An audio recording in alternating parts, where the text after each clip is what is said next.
The majority of your video delivery is on mobile, is that right? These days it is, and actually has been for some time. Last year it was 70% of the brand video we did was on mobile. And how many people in total could you potentially reach on mobile? Monthly active users, are about 100 million. And what have you seen in terms of the effectiveness of video on mobile versus desktop?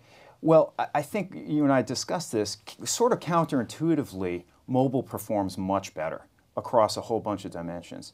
You have better engagement, you have better completion rates, you have better post-view activities, in other words, clicking to something afterwards.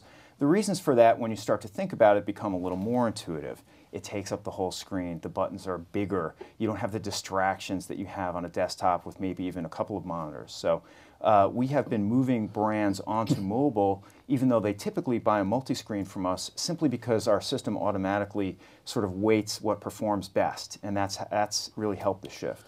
Now, those results match what we're seeing at ComScore, and we were really surprised at how much impact these mobile ads were generating. We hypothesized the same reasons. Even though it's a smaller screen, you are taking up that entire screen, and you get more and it's more engagement. intimate too. Right. And you're looking at it, a larger portion of the day, 150 times or whatever the statistic is. So. The other thing we thought that might be happening is that with mobile, you have a higher likelihood of being lower in the funnel.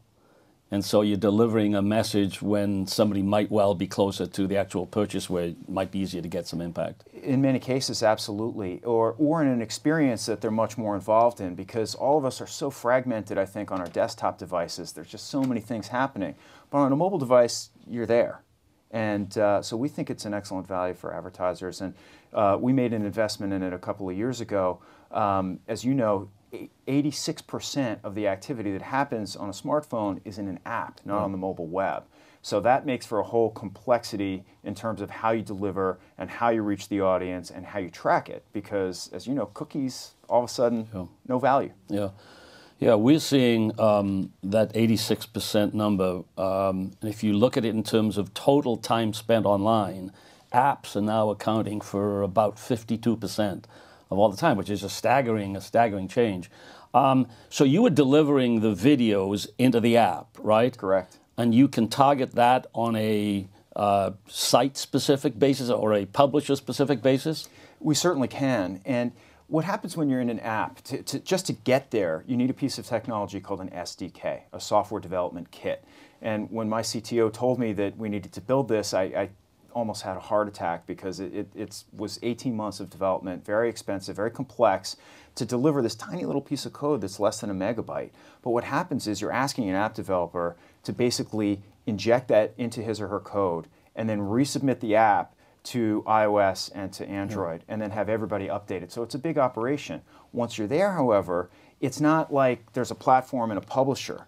We see all the registered users. So when a brand says to us, listen, we want to reach 18 to 34-year-old males in a sports environment, yes, we can go, here are the apps that are appropriate. We can also suggest maybe go to some apps that are a little bit counterintuitive, because we see the 18 to 34-year-old males. So it's audience buying. Correct. Right? But with the ability to also deliver that ad to that audience at a specific location. Correct. And you're touching on, I think, two proclivities that our clients have that are maybe competing with each other. One is, I don't care where it runs, I just want the audience. Get me the right audience. The second one is, of course I care where it runs. I want to be on prestigious publishers, because I want my ads surrounded by content that I feel comfortable with. And I think those interests really balance each other out, but we get a little of each. Is the audience buying accelerating in terms of importance to the business? We have seen it accelerate this year. I personally feel like it's a bit of a trend, and we also get pushback sometimes.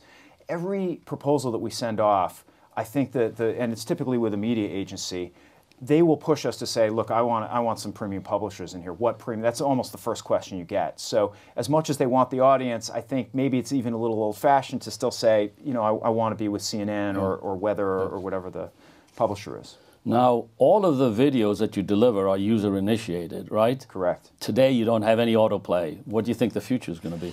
Well, the future may have some, I don't know if it'll be autoplay, but think of it an interstitial, which is slightly different. An autoplay, to me, I recoil when I hear that word because it smacks of things that are less than ingenuous. An interstitial is an interruptive unit. In an app environment, you're going from one page to another and there's a commercial break. So we're considering that format. We have not done it to date. So you are sacrificing some reach with the user-initiated. Yes, we don't have anywhere near the reach that TV does, but we can drive millions and millions of views. They are more expensive because they're user-initiated, and they're much more specific than a typical, let's say, pre-roll campaign. So what is the agency generally thinking strategically then when they deliver in a user-initiated environment? I think agencies come to us for a couple of reasons. We're working a lot more with the social teams than we ever have been because they're creating content that was made for the environment, and they want engagement. They don't just want reach. They want specific audiences. They want activity afterwards. They want it to drive to the owned property of the client afterwards. And I think even a lot of the traditional digital teams will buy us for those reasons. We're one of the few platforms that can really deliver a long-form video and get great engagement with it. So what's the secret to getting that user to initiate that play? Well, the secret was a lot of work building that SDK so that we can get to the right audiences. And you know, in our wheelhouse, we have a bunch of different tools. We have the publishers, which is a great start. We have the audience, which is another start. And then you place it in a way on those apps that is non-interruptive but very visible. And a lot of them will be big native placements. So right in the feed of the content, you'll see an ad. And I think that drives a lot of engagement. Other times we'll reward the user. We'll say you can get an hour of free music on Grooveshark if you watch this video. And so it's a combination of those things. So there is some incentive generally to play the video? Well, it depends. In the native units, you would say no, because you're just reading an article and you're clicking on it because you care.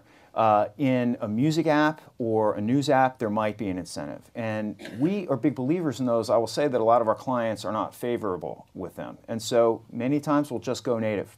But most of our engagements have some sort of reward component built in. And our clients see tremendous value from it. The repeat clients that we've had for years love the blend of both because they get the visibility of the big publishers and the big native units, and then they'll also have something in a music and entertainment app that drives incredible value for them and that they pay less for, honestly. Yeah.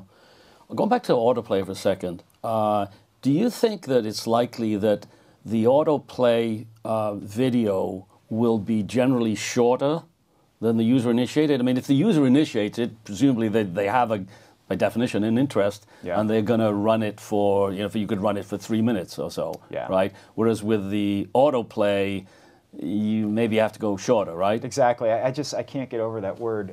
So I'm going to call it an interstitial. Okay. But yes, it will be much shorter. It's probably around a 10-second break. And I think that we have to test that because one thing our publishers, our clients just as much as brands are. So we want to make sure that it works in their environment and their users feel good. One of the reasons our publishers like us is because we don't interrupt. We have Fortune 500 brands. There are no app installs or anything like that. And the payouts tend to be higher, and the fill rate is very good because there's a lot of demand. So if we do an interruptive unit, we want to make very, very sure that we're not offending the people that use that app because they're precious, obviously. Okay, one last question for you. Have you run any of the Vine ads? We have. We have run very short ads. We get asked to do that occasionally, and with great results. Obviously, completion rates skyrocket with a Vine ad. Yeah, it's interesting. As these new formats get developed, we see our agency partners experimenting with us. And they'll say, what can you do with this? Or what would you recommend? And then that's a fun ask to go back to our operations team and say, how can we play with this? What can we do to really drive results? Yep. Cool. Well, thanks. That Pleasure. was great. All right. Thank you.